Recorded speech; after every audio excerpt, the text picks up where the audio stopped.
Hello friends, welcome to back my channel. त्याचं नाव आहे जटूर ऋतू. सो व्लॉग नक्की शेवटपर्यंत बघा. तर आम्ही सगळे निघालो होतो उज्जैन ट्रिपला.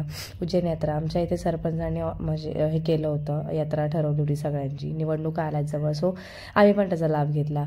आणि ह्या एवढ्या मोठ्या ग्राउंडवर, थेऊरच्या ग्राउंडवर सगळ्या गाड्या उभ्या केल्या. लिटरली 85 गाड्या होत्या, ट्रॅव्हलर होत्या, स्लीपर कोचमधल्या. आणि इतकं मस्त वाटत होतं, सुंदर वाटत होतं. आणि 5,000 ते 6,000 पब्लिक आम्ही सगळी गेलो होतो. पण आम्हाला कुठलीही गोष्टीचे काही प्रॉब्लेम झाला नाही. सगळ्या सुखसुविधा अशा आम्ही एवढे जण गेलो. मैत्रीण होती, आई वडील होते, सासरे होते आणि नवरा, मी आणि मुलगा. असं आम्ही खूप जाताना एन्जॉय मस्त केला. ट्रॅफिक लागली, सगळं केलं. पण देवदर्शनाला जाण्याची एक वेगळीच ऊर्जा. आणि त्याच्यात तर मग उज्जैन म्हटलं तर एक वेगळीच ऊर्जा निर्माण होते अंगामध्ये. स्वप्नात पण विचार केला नव्हता उज्जैनला. फक्त जायची थोडी इच्छा होती, पण देवाची पण बोलवणं आलं मला आणि मी गेले. सो इतका सुंदर असा निसर्ग होता जाताना आम्हाला. आणि खूप छान. थोडासा कामाच्या व्यापापासून आम्ही 2-3 दिवस खूप लांब होतो, त्याच्यामुळे माझे ब्लॉग्स पण आले नाहीत, कारण ट्रॅव्हलिंगमध्ये होते, व्हॉइस ओव्हर करता येत नव्हता. सो असा संध्याकाळचा सनसेट नंतरचा व्ह्यूज बघा, इतका खूप मस्त वाटत होतं ना. आणि अशाच प्रकारे आम्ही संध्याकाळी 7 वाजता पोहोचलो दुसऱ्या दिवशी. त्यानंतर आम्ही फ्रेश झालो हॉटेलमध्ये. फ्रेश होऊन आम्ही निघालो. तिकडे असं जीप बुक केलं ते आम्हाला मंदिरापर्यंत जायला. हॉटेलपासून मंदिर आमचं 8 किलोमीटर होतं. सो आम्ही फ्रेश झालो पटापटा आणि निघालो लगेच. आम्ही 8 वाजता निघालो आणि 9:30ला मंदिर बंद होणार होतं.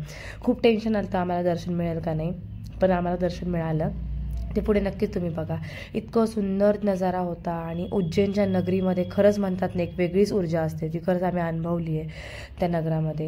इतकं सुंदर वाटतं ना, खूपच मस्त. अशी म्हणजे तिकडे आहेत ना, अशा छोट्या रिक्षा वगैरे आहेत, खूप मस्त वाटतं. ही अशी एंट्रन्स आहे मंदिरापासली, बॅकसाईडची एंट्रन्स आहे. आम्हाला बॅकसाईडला सोडलं होतं. आणि इथला नजारा आहे. शंकराच्या मूर्ती स्थापन केलेल्या आहेत त्यांनी मोठमोठ्या. गणपती बाप्पांची मूर्ती आहे. म्हणजे वेगवेगळ्या मूर्ती आहेत. जेवढं मला कॅप्चर करता येईल तेवढं मी कॅप्चर केलेले आहे. आणि मी खूप घाईत होतो, म्हटलं आम्हाला दर्शन हवं होतं, प्लस आम्हाला इच्छा होती की आरती जर मिळाली तर बरंच होईल. आणि हे सगळे ना सुंदर असं रेखीव त्यांनी ना मूर्त्यांचं उभाटलं आहे तिकडे. आणि खूप छान वाटतं ते. तर आई होत्या आणि सासरे आहेत ना, इथे बसले होते, म्हणजे हॉलवरच बसले होते. काय माहिती, आम्हाला वाटलं की ते आले पुढे आणि ते मिळालेच नाही. त्याच्यामुळे नंतर ते मिळाले हॉलमध्ये. म्हटले जाऊ दे आता काय करणार. आणि मंदिर बंद झालं तोपर्यंत आम्ही वाट बघून आलो त्यांची. सो आई होत्या, मैत्रीण होती, हस्बंड होते, मी होते आणि तनुष होतो. तर आम्ही निघालो मंदिराच्या दिशेने लाईनीने. आणि आमचा एक ग्रुप ठरवलेला होता वेगळा. इकडे तनुषची एक वेगळीच नाटकी चालली होती अशी. त्याला खूप छान वाटत होतं. आणि त्याला आहे ना म्हणजे देवदर्शन वगैरे, त्याला सगळ्या गोष्टी सवय लावली, त्याच्यामुळे तो सगळ्या गोष्टी एन्जॉय करत असतो आणि खूप मस्त वाटत असतं ते. थोडंसं ना, म्हणतात ना, लोक म्हणतात की ना उज्जैनला जाऊन बघा, त्याच्यामध्ये एक वेगळीच ऊर्जा आहे. खरंच ती वेगळी ऊर्जा आहे. त्या मंदिरात जसं पाय ठेवन ना आपण, तिथे डोळ्यात पाणी गळागळा वाहू लागतं. काय वेगळी ऊर्जा आहे ती माहीत नाही, पण खरंच ऊर्जा आहे. ज्योतिर्लिंग आहे ते.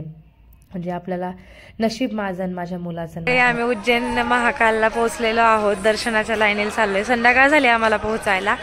सो बघा, आता जेवढं होतं तेवढं मी कॅप्चर करते. खूप लेट झाली गाडी आमची, त्याच्यामुळे आता संध्याकाळी दर्शन करायचं आणि मग निघायचं. खूप सुंदर असा नजारा आहे. आणि महाकालने बोलवलंय तर आलोय. चला, कसा आहे एक्सपिरियन्स शेअर करते मी नक्कीच तुम्हाला. हे बघा, इथे त्रिमुख आहे. आणि काय सुंदर सुंदर मूर्त्या वाटतात ना त्या शोभाटलेल्या. बघण्यासारखा नजारा आहे खरंच. मी म्हणते ना, एकदा तरी जावा.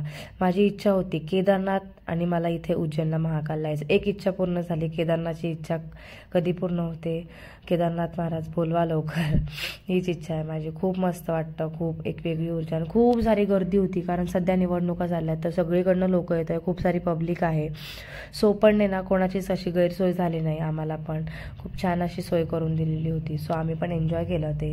आणि दर्शन रांगा खूप होत्या, पण तिथे सिक्युरिटी म्हणत होती की पटापट चला, जेणेकरून आतमधलं गेट बंद होईल. त्यानंतर आम्ही असे धूम पळालो होतो की आम्हाला काही करून दर्शन हवं होतं, म्हणजे हवं होतं.